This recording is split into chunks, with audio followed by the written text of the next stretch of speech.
I already got you guys jumping on me this morning. What's all going on, guys? Eric, give me the Z's already. Come on now.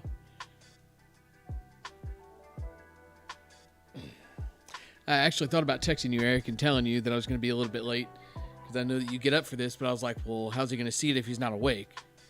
I just had something kind of come up last minute. Dude, it's been a doozy. I'll get into that here in a minute. I'm going to do the usual. Let everybody file in. Y'all know the deal. And then I'm going to talk about what's been going on. Hi, Squish. Here every morning. I love it. How's everybody doing this morning? Mike sound okay? Mic level good? I had to rearrange some wires. I don't think it messed anything up, but I think everything should be good still. Yeah, Virgil. So I'm gonna kind of get into that too. Maybe, just maybe. I think 10 o'clock might work a little bit better. We'll kind of play it by ear and see moving forward. It'll just depend. Well, Brett, we appreciate you stopping in, my man. I promise you. I promise you.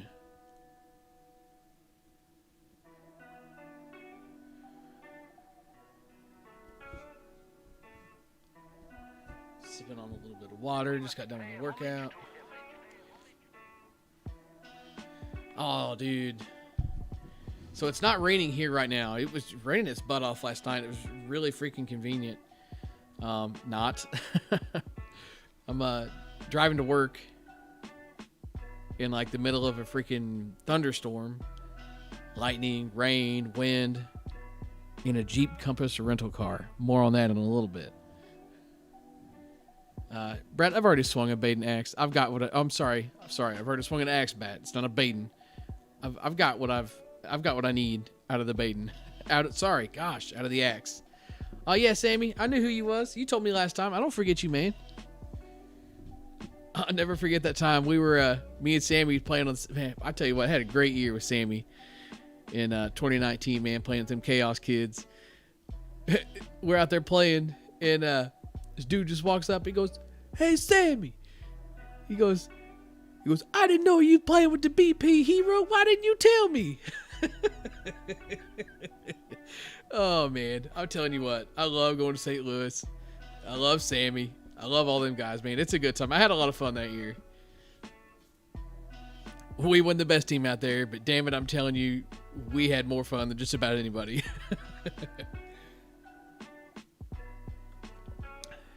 Yes, Brett, I know who you are. Trust me. Because when I get off of here, you're probably gonna text me about the freaking axe bat again.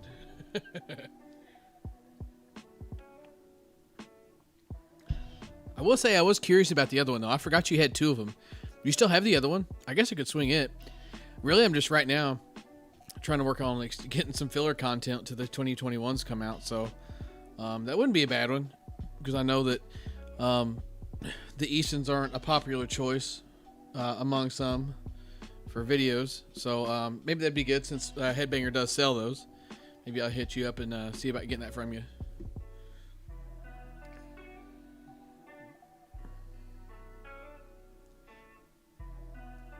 Oh yeah, then there was a guy on ABC, yeah. Them ABC guys, man, they are nuts, man. I love playing against those guys. Yeah, Brett, I don't want to talk about high school right now. Hey, speaking of high school though, I went to high school K through 12 in a town of 500 people. Population on the sign, bang. I think it's actually like 480 something. And they have never, ever, not once, won districts in men's or women's basketball and boys, girls, whatever. And they won their district this year. They won their sectional game. They won their quarterfinal game. And they are playing... Battery low. In... Oh, gosh, my headset's going dead. They're playing in the state... What would that be? Final Four. I guess technically the Final Four. They're Final Four in the state for...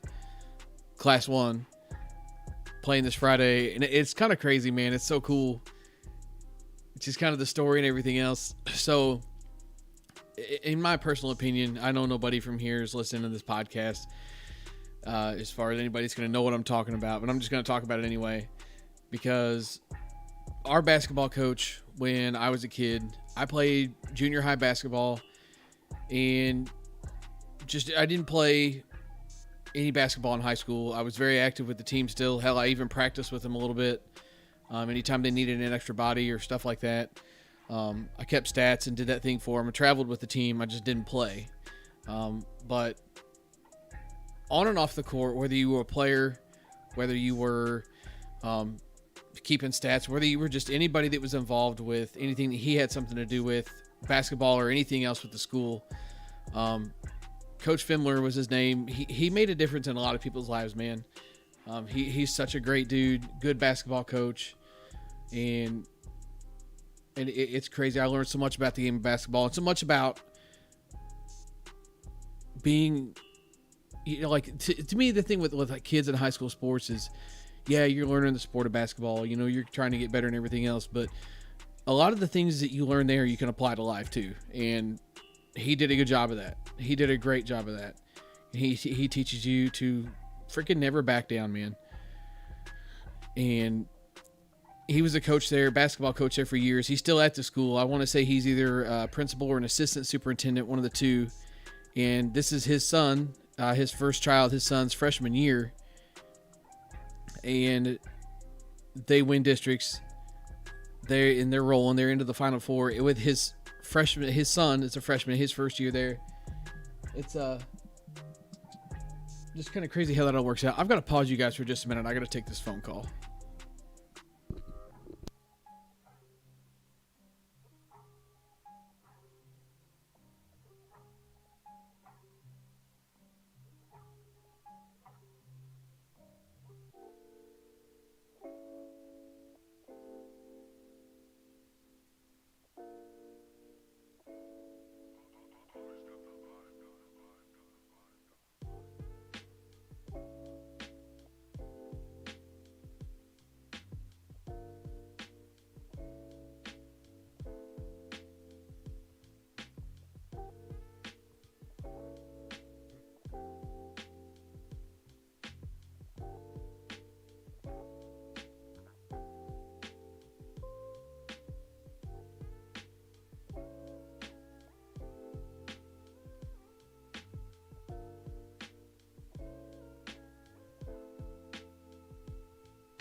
Charging battery.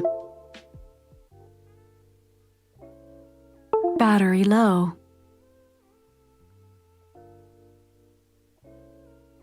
Charging battery.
Charging battery.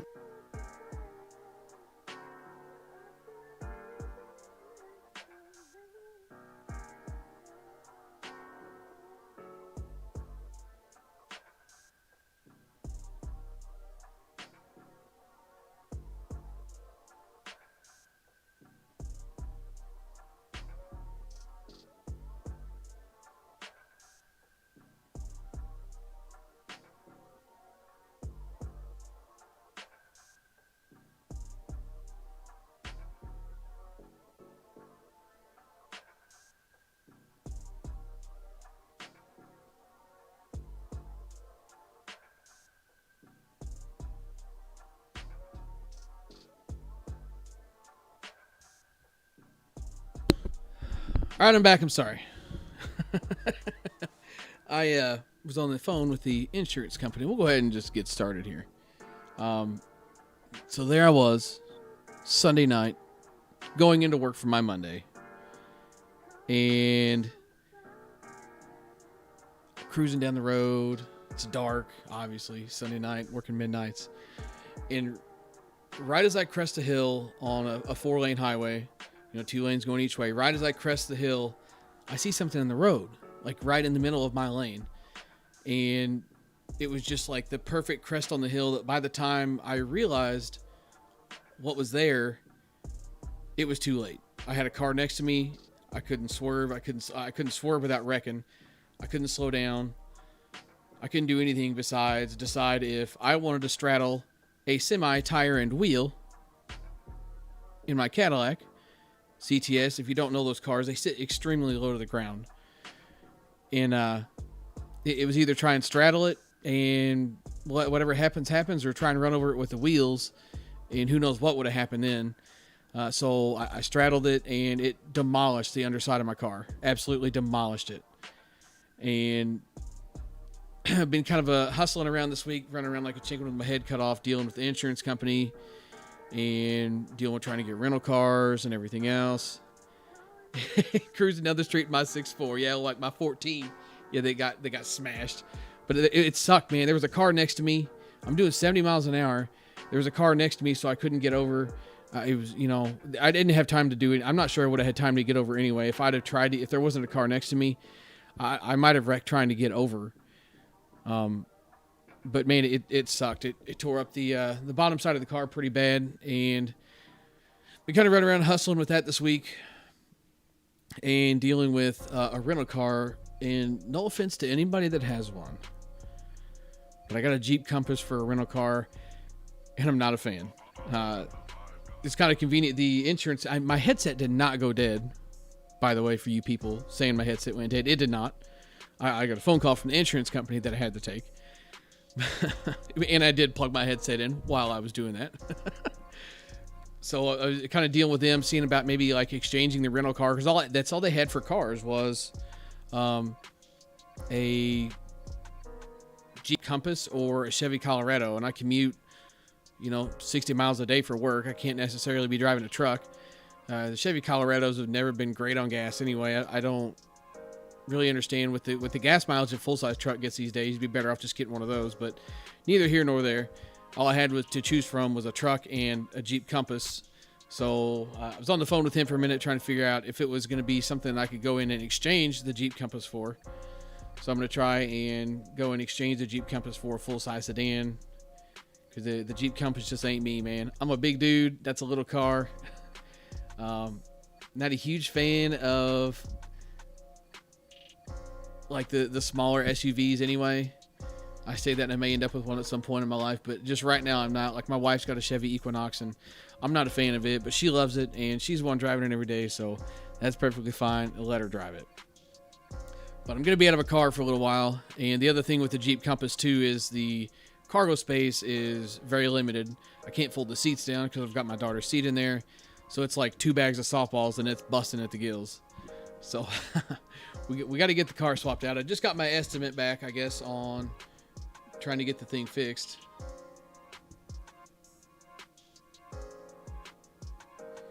So we'll see what happens with that. Can you guys hear me now? I've gotten 2 messages saying that nobody can hear me.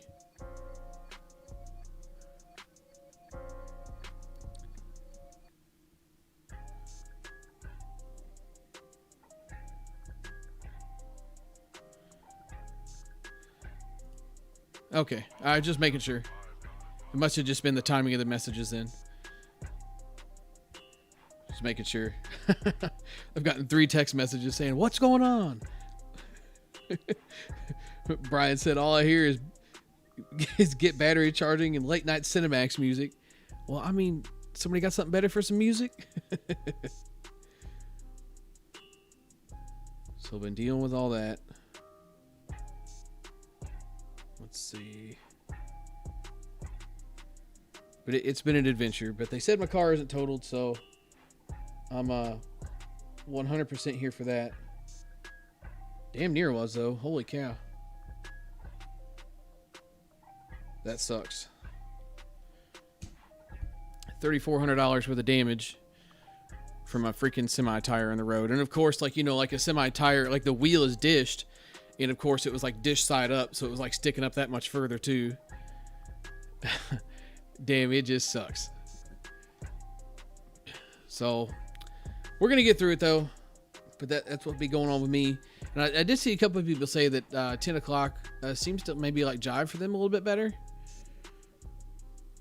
So what's everybody's thoughts on that? Because, I mean, we could totally do 10 o'clock from now on if we want to. I just kind of reigned with 9 o'clock because nobody really said otherwise. I had one person. I don't know. Eric said he's got to get up out of bed in the mornings to catch this podcast. So I'm sure he wouldn't mind being up a little bit later too.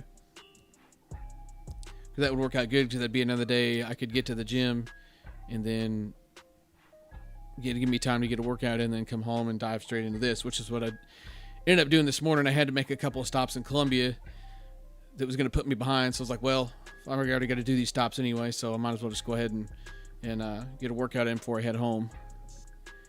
Man, West Coast sleeps in. Y'all get out of here with your good weather. Jared says, anything coming out in the ASA world? I want a new bat to be excited about, but I'm not seeing anything really. Man, I don't really know. I haven't heard a ton about the ASA stuff. U-Trip is by far the most popular sanction right now, in my opinion, at least with the crowd that I run with and the friends that I have. And even just kind of like scrolling around on social media, you just don't see a ton about ASA. And I don't know why that would be, but you just there's not a ton going on. I do want to do more ASA reviews this year. It's hard because there's so many more U-Trip releases than there is for ASA. And I'd say that probably has half the reason to do with why people talk about the U-Trip more. But then the other side of that too is a lot of the U-Trip releases are, I can't even get the word out of my mouth. A lot of the U-Trip stuff these days is just freaking repaints. There used to be a time and a place and a day and an age when exclusives meant exclusives. If you wanted that specific bat with that specific specs, you had to go there and get it. And it's just not a thing anymore, man. It's just not. Very seldom there is. Like the DeMarini standard issue from Headbanger was one of the ones that was, if you wanted that combo, you had to go there and get it. Man, what a bat. Oof, what a bat. Love that thing so much. Brian still got that chilling out in his bag, keeping the whole house warm. But talking about social media and softball groups, I'm sure everybody in here is part of the Softball Addicts page on Facebook. And it's been blasted everywhere. It's been blasted absolutely everywhere. I guess there was a case where a guy basically got set up by, I don't know what you want to call it. Basically some people that were out trying to find, sex offenders, creeps, people trying to pick up little kids and, do bad things with them. I'll just say, trying to keep it PG for the podcast here. But he got busted. It was a setup. It was a scam. I shouldn't say scam. That's not a scam. They're doing God's work. They caught this guy. He was supposed to be what he thought was meeting up with a 15-year-old girl, and turned out it was some people to confront him about what he was doing.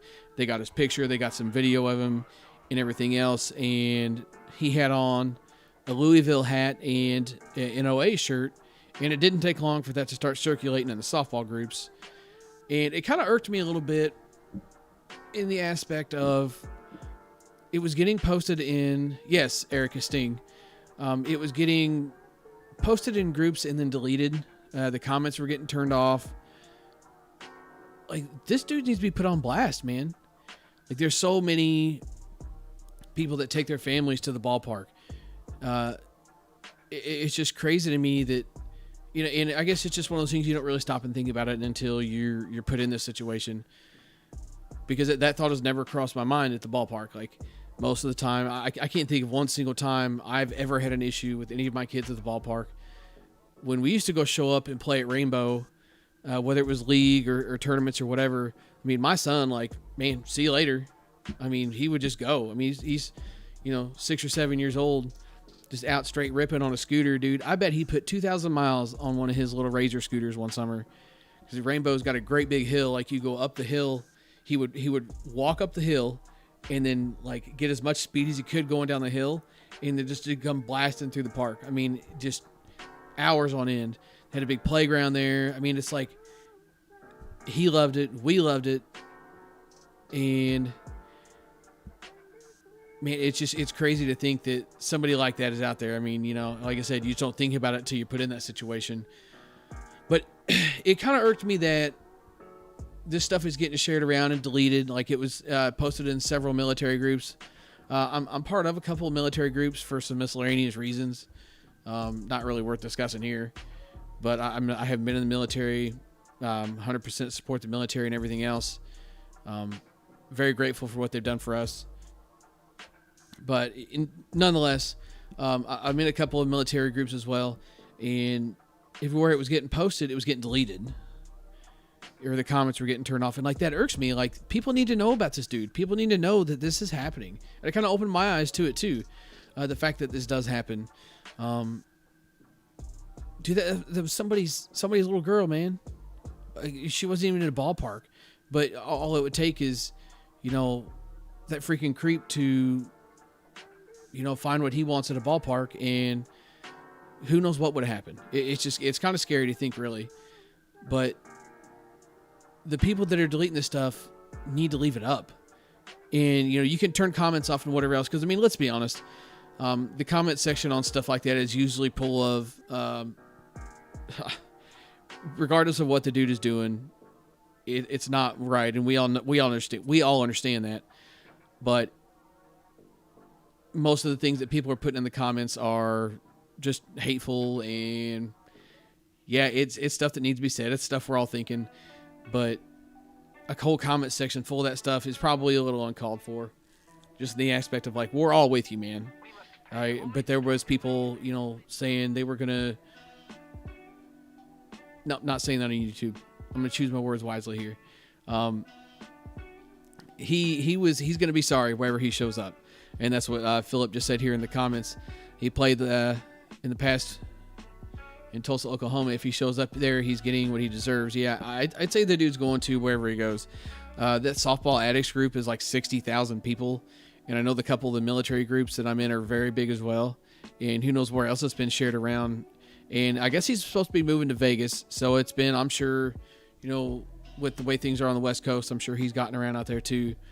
But what a scumbag, man. What a freaking scumbag. So it's just kind of crazy to think, man.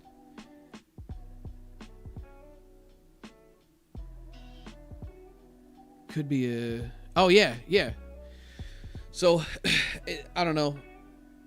Go look it up if you haven't. I'm not going to post any of his information here or anything like that, because I just don't want that dirt on my hands, you might say, if something does happen to him. But it's all over social media. It's easy to find. It's just crazy.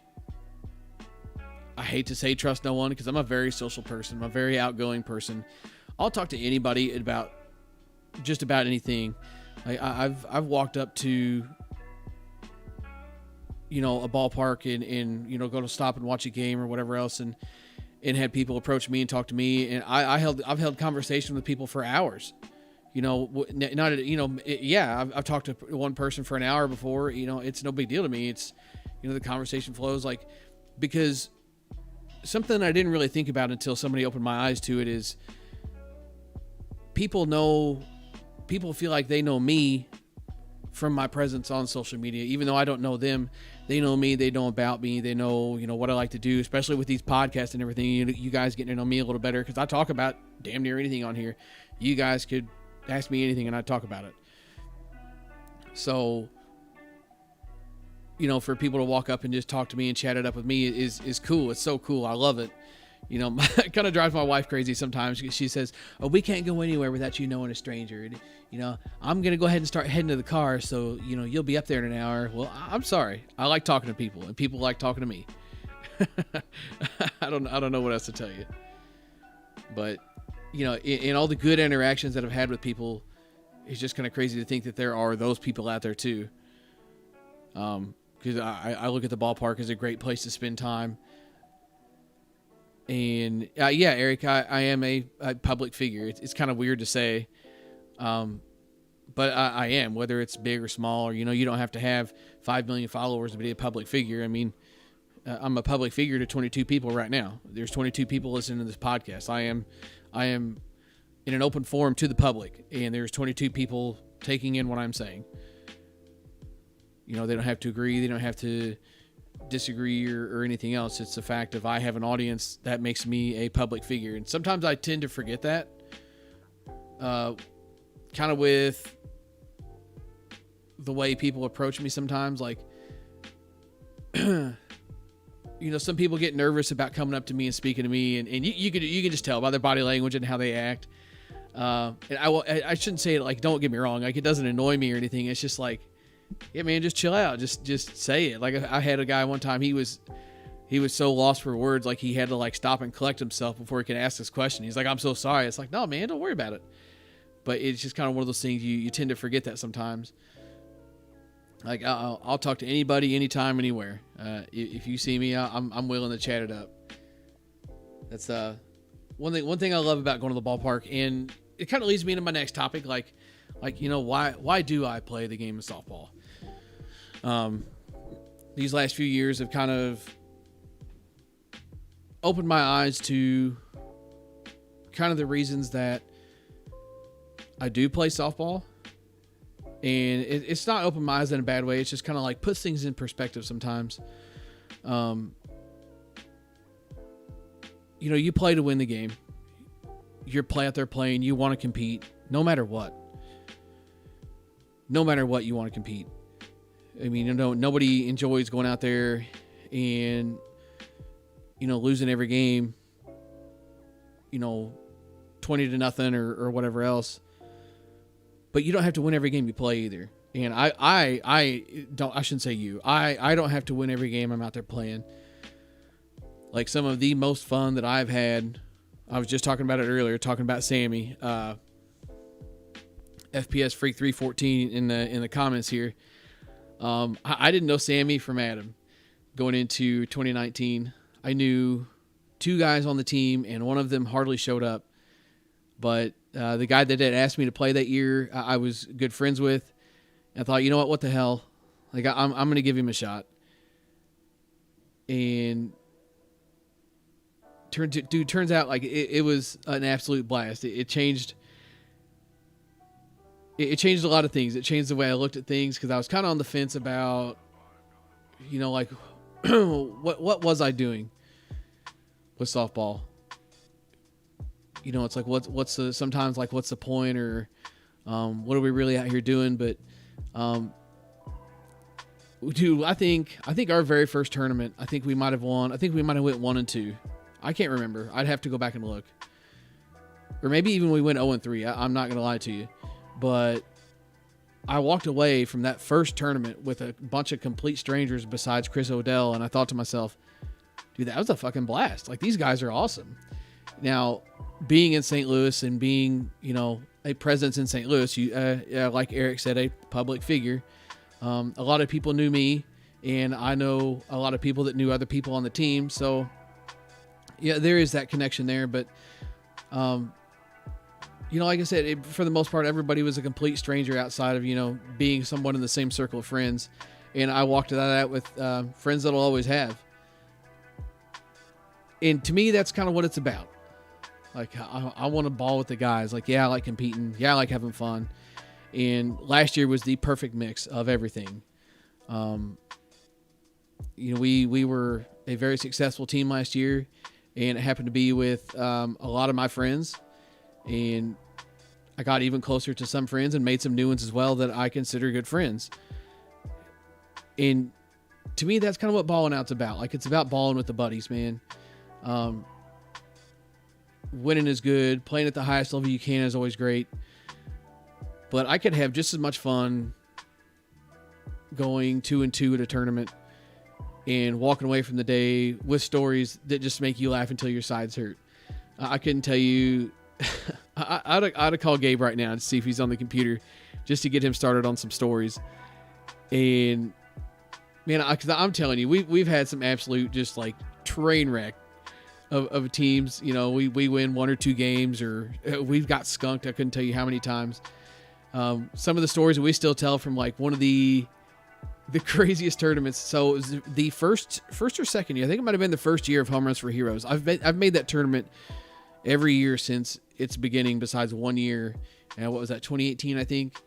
So I've been playing in that tournament since it was a very first thing. Like, we had shirts done and everything. We really thought we were something. And our team name was the Goose Eggs. And that team name came from a team we played at ASA State. We played East State. Yeah, it was that year. We played East State that year for ASA. And just a bunch of church guys, man. We just kind of threw the team together like, hey, here's a tournament in Columbia. Let's go play. And we ended up making it to Sunday. We dropped our first game on Sunday to the team that eventually ended up winning it. But they got up on us big, and it was like, I want to say it was close to 20-0 after the first 2 innings. And they started taunting us. You got goose egg, because we had no runs. We had no runs at all. And they started taunting us, you got goose eggs. They're like chanting it like a bunch of little fast pitch girls. And it was just kind of funny. It's something that just kind of stuck. Like one of my friends, Tony Wells, like we still laugh and giggle about that and the stories that come from that. I think Gabe might have been there too. I can't remember. Me and Gabe were running around at that point yet or not. That was really early on in like my time playing slow pitch. But just like rolling clear back to then, like it's just, you can have fun playing the game and compete too. But dude, I'm serious when I say like I could go 2-2 and still have fun. Another reason I kind of hung it up with the league stuff for a while was because I really haven't played, besides one co-ed league with my wife. I really haven't played any league ball at all. But I am going to play some more league this year. And the reason I quit playing before was the league we were playing in was a doubleheader league. And Columbia doesn't have but one doubleheader league, and it was nothing but the tournament teams. And the competition was very good. But the problem was there was I think there might have been 6 teams, but there was probably 2 of those teams were full of pickups all the time. So you just, on top of being out there just playing your ass off at league night, like sometimes it's nice to just show up and jack around at league. Like I said, I like to play and compete and win, but man, it's a grinder, especially if you've got a team that's right on the cusp of being good. You can't take a playoff, you can't take an out off, and like you go out there to play league and have fun. And I kind of realized that like I was getting burned out on just grinding every time I went down there. So I just kind of hung it up because I realized like I told my wife, like I was just going down there to see my friends. I would go in, get my 2 games in, and then wander around for an hour and a half, 2 hours, talking to everybody until I had to go to work or be wherever I had to. And that's when I was like, you know what, maybe it's time to be done for a little while. So I kind of shut it down for the league stuff, but I'm going to pick that back up this year. I don't know how much tournament stuff I'm going to get in. So I still want to play some league. Like I said, get out and get a chance to see some of the guys. I'm hooked up with a guy I haven't played ball with in a very long time. So I'm looking forward to that and kind of seeing where that might lead me as far as, maybe picking up another league night and kind of doing that thing. And the league night vlogs could be fun too. I know you guys enjoy those. Hopefully Columbia's COVID situation kind of clears up a little bit and we can get some good content in that way. Maybe going out and eating afterwards or doing whatever, kind of hood rat shit we can come up with. Just good vlog content, you might say. And I'm looking forward to that. So transitioning to more league as opposed to the tournament stuff. I know everybody's kind of indifferent. I had a lot of fun playing all the tournament ball and kind of devoting all my free time to that. But it's just kind of a league versus tournament ball thing, and I think that's just the direction I'm going for the time being anyway, and kind of see where it leads me. What do they say? What is it? Win in Rome? Yeah, Jeremy. League used to be tournament level games on Tuesday nights. Absolutely, no doubt. I mean, you talk about just the people that walked by couldn't understand it either. Like the E League guys and the D League guys, even some of the C League guys. Because I mean, man, when we say it was tournament level stuff, I mean, just pitchers out there just getting absolutely gassed on, and nobody was mad about it. Nobody was upset. I mean, it's just you're a tournament team, you're a tournament player. Everybody treats it like a tournament night. So the fact that you just got a ball hit 4 inches from your head, shut up and go throw the next pitch, because that's just how the Tuesday League was in Columbia. I don't know that it'll ever get back to that. And yes, Jeremy, there was a lot of bickering that came along with it, and I think we all know who started a lot of it, but that's neither here nor there. But the other thing with picking up some more League 2 is maybe it's going to get me a chance to get some game swings in.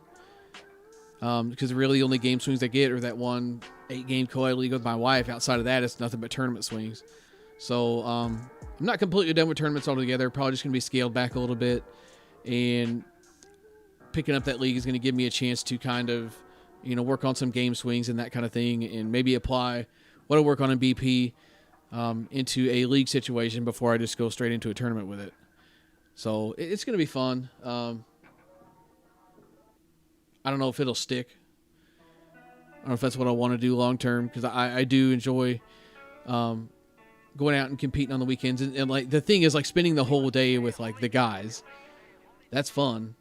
It's a whole lot of fun, especially because the team that I'm on right now is nothing but a bunch of my friends.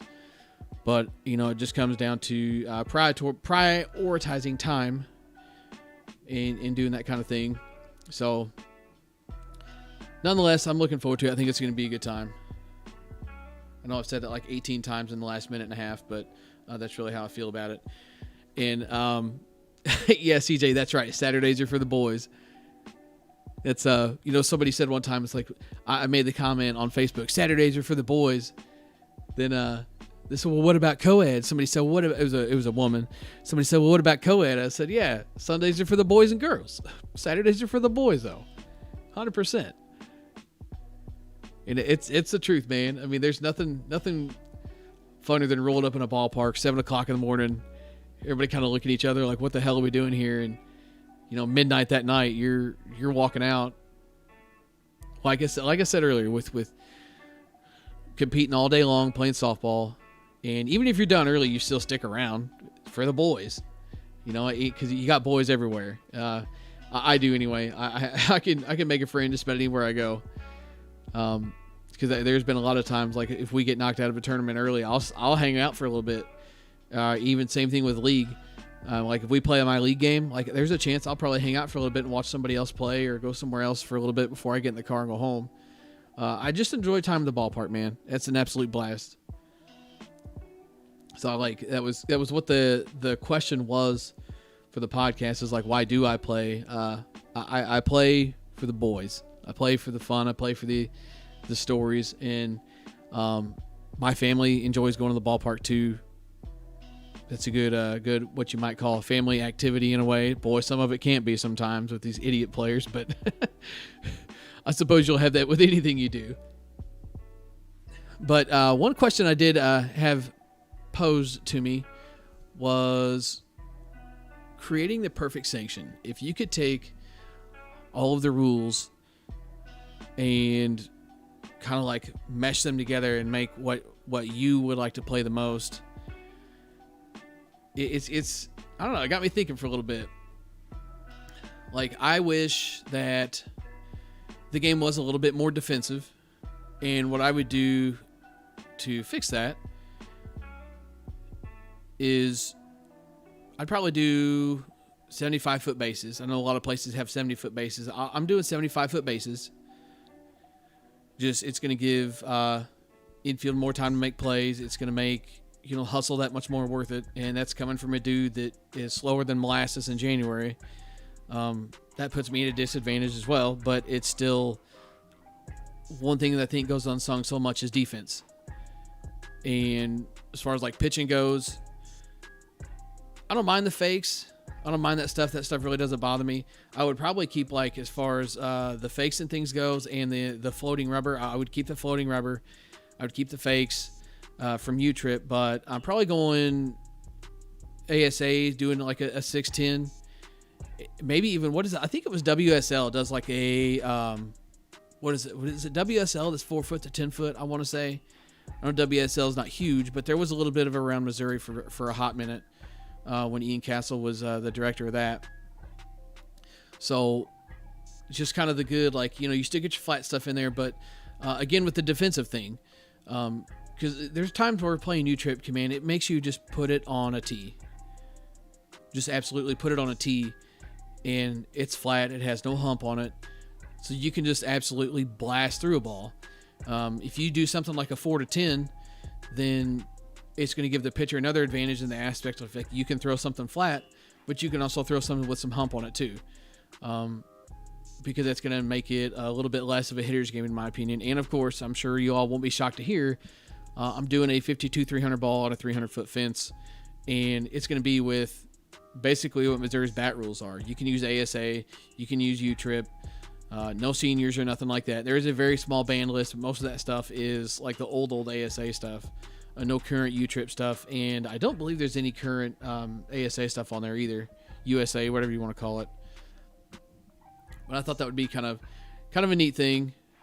Because the 52-300 is also going to make it more of a defensive game, and just the ability to swing whatever bat you want. It kind of drives me batty sometimes that people break down the science of a 52-300, and man, what this bat, that bat, I've got my 52 bat, I've got my classic M bat, I've got my pro M bat, I've got my 44-400 bat. Just pick a bat and fucking swing it, man. So that's one thing that I would like to see is, the same bat used across all play. If I was making the BPH sanction, that's what I would do. I'd call it BPH softball, and those would be the rules. Oh, yeah, Logan's right. Got to have a DHH. I had this stuff wrote down, and then I left the paper at work, so I had to hodgepodge the list back onto my phone. But yes, absolutely DHH. I think the DHH just kind of gives an added twist. It absolutely gives an added twist to a lot of things, especially when it comes to walking the DHH. And you could do the DHH one of two ways. You could do the DHH as somebody that can't walk, like you have to give that guy a strike. I don't mind that, because there are people that will walk. If I've done it myself. Like if I'm playing a team that I know doesn't have a lot of or any home run threats besides their DHH, like I'll walk the DHH because I know nobody else is going to use the home run. I haven't done that a ton, but I have done that before for that reason. Just knowing nobody else on the team can hurt me besides the DHH. So it's either let him hit a 3-run bomb or, walk the bases loaded and make him play E-ball. Or even, about the only time I would pitch to a DHH in that situation would be if it was just a solo. 1 run's not going to hurt you too bad. So, yeah, the DHH for sure, and you could either do it one of two ways. You could do it where they do it now, where you could pass the home run down to the rest of the team. It'd be a free home run to use.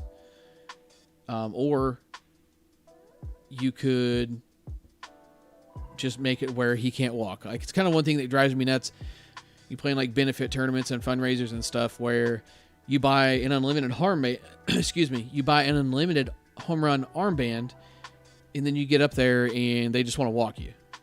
I've had that happen to me, not to brag, because it was on like T-ball size fields, but I've had that happen to me a couple times. It's absolutely infuriating. I'm not even going to lie to you. just like drove me up the wall. Like I was ready to, I was almost ready to just kill someone. Like there was one time they, for whatever reason, they still threw all 4 pitches and none of them were close. Like, just tell me to go take first base. But of course I wasn't going to tell them that because I'm waiting for something close and I'm just going to hack at it anyway. The fences weren't very big and I was swinging a bazooka of a bat in the Boom Bob Boss T3. So, I was just letting them get one close and just hacking away at it. But it's just nothing more infuriating, especially in the benefit thing where, I gave this money so I could hit home runs and I gave this money to a cause. And I just feel like it's money wasted.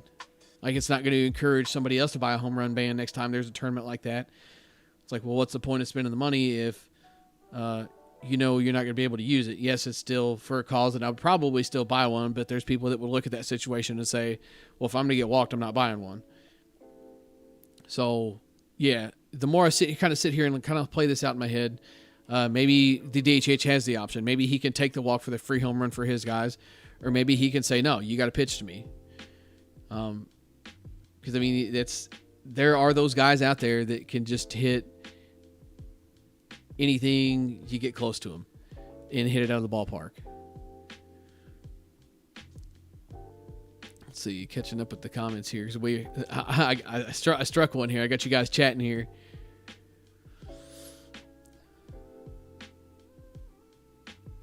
Yeah, so what is Logan? One Nation is basically GSL, right? Now Logan's talking about playing a lot of GSL in One Nation. One Nation is basically the spinoff of GSL because U-Trip bought out GSL, and then if I remember correctly, GSL wanted to spin off and do their own thing again, but they couldn't take the name with them, so they started One Nation. Is that correct? Or I think that's how the story goes. It was something like that.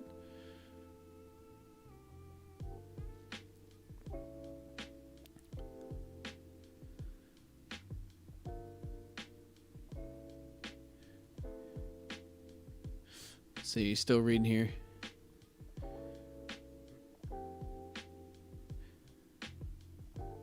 So he says, I don't know why I have a team with a 10-foot range anyway. You throw it high and it's illegal. My thing is the strike zone where it lands or crosses. Some of them say this. Yeah, and that's the thing with the 10-foot pitch. That's always been the thing with the 10-foot pitch where you're calling it on the body. A 10-foot pitch is just about going to have to land right behind the plate to be a strike. But nonetheless, if I'm throwing a 4-foot pitch in there and then I have the ability to throw a 10-footer, I can even think about it. Being a pitcher isn't all about doing nothing but throwing strikes. So, you get a strike with a 4-footer, rain a 10-footer in that is going to be close, but, maybe a little bit over him, and see if you can get him to chase. That's kind of the glory of having such a broad arc zone. And of course, with the broader it gets, the harder it's going to be for umpires to call. A good umpire will still do fine with it, but if you have an umpire that's not the best, he may struggle. So I will, say that does kind of open up the opportunity for that. But that's kind of on the sanction and on, which would be me, regardless of where you're at and what sanction you're playing. That's kind of on the directors to make sure that their umpires know the rules and are good at, I wouldn't say following the rules, but, using and applying the rules. Because I do know, I'm not naming names or where we were at or anything else, but I will say that I posted some tournament footage one time, and a state director, the person running the tournament was below the state director, and the state director saw how the umpires were calling the strike zone and calling the game, and a little bit of a stink was made about it because there were several complaints about the strike zone for the sanction that we were in and just the umpires in general. And I kind of felt bad for kind of stirring the pot with the videos, but it lit a fire in the right place, and the situation got resurrected. I was told it was going to get better. I never revisited that situation, but it's just holding your umpires accountable to following the rules that are given to them.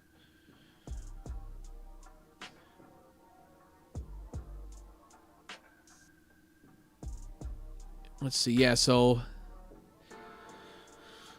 excuse me. Yeah, 2 times over the ball ever went around the plate before they never heard of it. Yeah, so that's a frustrating thing, like a ball coming around the plate. But that's the thing too with the ball coming around the plate is it's usually going to have to be a deeper pitch, yeah, because nothing's going to come around the plate and land right behind the plate. So it's usually on the deeper pitches that you see a ball go around the plate, which is what you're going to run into with a lot of that 10-foot stuff, like you were saying.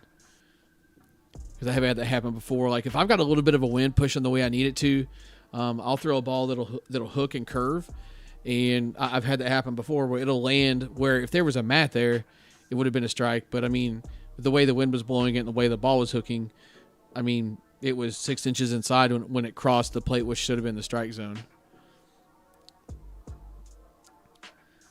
Yeah, and opening up the plate as part of the strike zone could definitely change things too. But being that if I'm running my own sanction, I'm doing 4 to 10 foot pitches. If I'm opening up the plate as part of the strike zone too, I feel like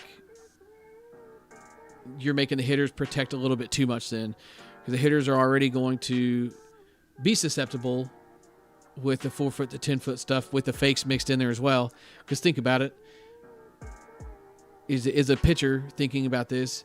If I'm pump faking, doing a lot of pump fakes, I'm out there working, hustling, doing the U-trip thing, throwing a lot of 8 and 10 foot pitches, and then I start pump faking and then whip a 4 foot pitch in on you, unless you're ready for something like that, you're dead. Unless you've got stupid fast hands or you anticipated that. You go from getting lulled to sleep with 8 to 10 footers the whole game to getting a 4 footer whipped in there on you. You're probably not gonna have a chance to react or get around on that pitch or put a good swing on it.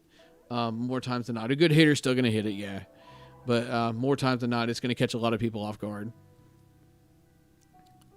So that's where making the plate a strike, I feel like, would be a little bit sketchy. But as far as mat ball goes, if you want to make the plate a strike, I'm still up in the air on that too. It depends on how long your mat is. Dude, I've played some places where the mat felt like it went all the way to the freaking backstop. So here you are all the way in the back of the box to try and protect the whole mat, and then you got to go up there and protect the plate too. But one thing about it, the games are going to go fast, and boy, they do. CJ, yeah, the KC umpires, I don't know, man. St. Louis has got some good umpires. I feel like St. Louis has got some really good U-trip umpires. I'm not saying they're all good, but the experiences that I've had with them have all been good. Lawn is great.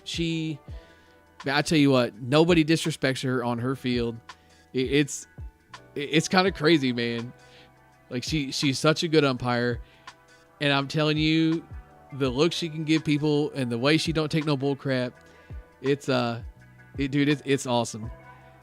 They are, in my opinion, some of the best umpires that St. Louis has got, and that's not even because they're a woman out there doing the thing with the men. Like they are just good at it, man. They are absolutely good at it,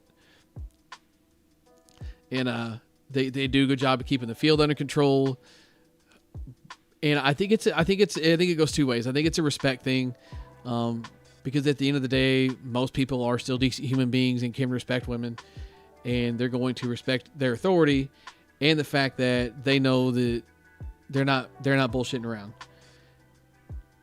So they are two very good umpires. Lon and Latoya, I think is the other ones. Yeah. They are great umpires. I would take them any day of the week, anywhere. But I don't know. I kind of feel like St. Louis has a little bit of the better umpires. My rant with Kansas City U-Trip used to be a few years ago that everything was just stupid flat. I mean, it's like going up there and almost playing fast pitch sometimes, and that's not an exaggeration. But I will say that it seems like it has gotten better over the last couple of years. We had some Kansas City umpires come in to Columbia, and I thought they did a great job there. And when we were in Kansas City a couple weeks ago, I thought they called a really good strike zone out there too.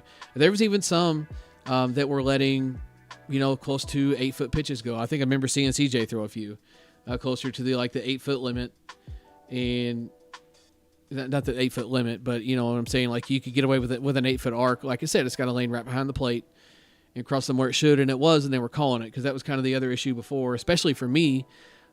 Pitching nothing but ASA and NSA almost my entire life before kind of transitioning into U-Trip here. It's hard to almost make your brain adapt to throwing what you feel like is an illegal pitch. It was hard for me because it's like, I know this isn't a strike, but I have to throw it because that's what they're calling. But they have gotten a lot better at that. I thought the umpires this weekend did great. Or this weekend, the weekend we were in Liberty, I thought they did great for the most of the day. They had that older guy out there. Maybe somebody knows his name. He plays with the Dudley senior team. I can't think of that guy's name to save my life, but he's a super cool dude. And I'm gonna tell you what, that old man can hit it. He's a good umpire, and he's good at cutting up with the guys and everything else. It's a good time watching him umpire. I would like to stop and chat it up with him for a little bit because when the ball isn't playing, the game is going. He won't talk to nobody. He won't crack a smile unless it's the people on the field. He does not let whoever's off the field distract him. It's pretty cool. But when in between innings or in between games or whatever else, he'll come over and chat with me, and I always have a good conversation with the dude. He's super smart. He's one of those senior guys that's been around for years. He's always got some good conversation. He's always got some good stories to tell. And again, back to why do I play? It's for people like that. Greg, yeah, that's his name. And I tell you what, man, that old man can hit a ball.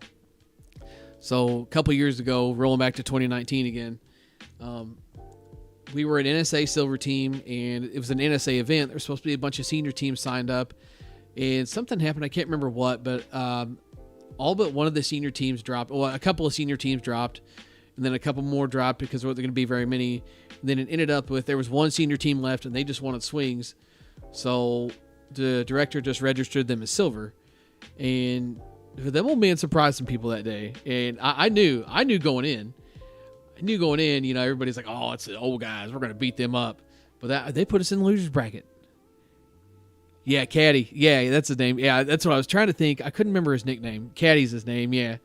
That dude is super awesome.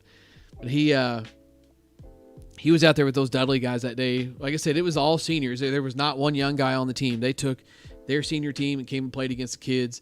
And they showed them kids what was up, man. They was out there playing. They made it to the championship, but just being senior guys playing just back-to-back games, they ended up wearing down. We ended up double-dipping them. But watching guys like that, you can learn a lot. You can learn so much. And that's what I kind of told the guys that day was, hey, keep an eye on these guys. And everybody's kind of, giggling because they're the senior team playing with the kids. And when they put us in the losers bracket, I turned around to every one of them and I looked and said, see, guys, I said, I tried telling you. I mean, they were just dinking and dunking to death. I should say dinking and dunking. I mean, they weren't Judying balls. They were hitting gaps. They were hitting holes. They were using their home runs like they should have been. And they were swinging NSA bats, U-trip bats, whatever, and hitting balls just as hard and just as far as we were. Good senior players are fun to watch because they're still good at the game, and then they've got the mindset to go along with it from playing for so long. They know what to do in every situation, and they are skilled enough and have spent so many years honing their game that they can make it look easy.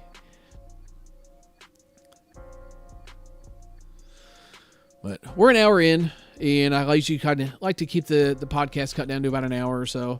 So I think we're going to call it here for this one. Sorry I was late, but it sounds like we might roll with 10 o'clock. I didn't really get any complaints about it starting late. I am sorry that it was late. Like I said, I got hung up dealing with some car stuff, but hopefully that's all behind me. Get my car back soon. I don't know when they're gonna have it fixed, but I gotta go get out of this Jeep Compass, man. Try and get me some kind of full size sedan, like a Nissan Altima or a Ford. What is it? The Fusion, maybe? Is that right? Fusion or Taurus, whatever their full size sedan is for Ford. I don't know. I'm a GM guy. And yes, Mike, the t-shirts are coming in. Thank you for bringing that up. Ian put them in the mail yesterday, so they are on the way. So I will get those busted up. I'm assuming they'll probably be here tomorrow. We get those busted up and repackaged, make sure they're all good to go, and you guys will have your shirts in the mail. Thank you for bringing that up. I forgot about that. That's one thing that was on the piece of paper that I left at work. But thanks for stopping in, checking it out, guys. I guess we're going to do next Thursday at 10 a.m. And I'll catch you guys then. Swing hard in case you hit it. I'll catch you next time.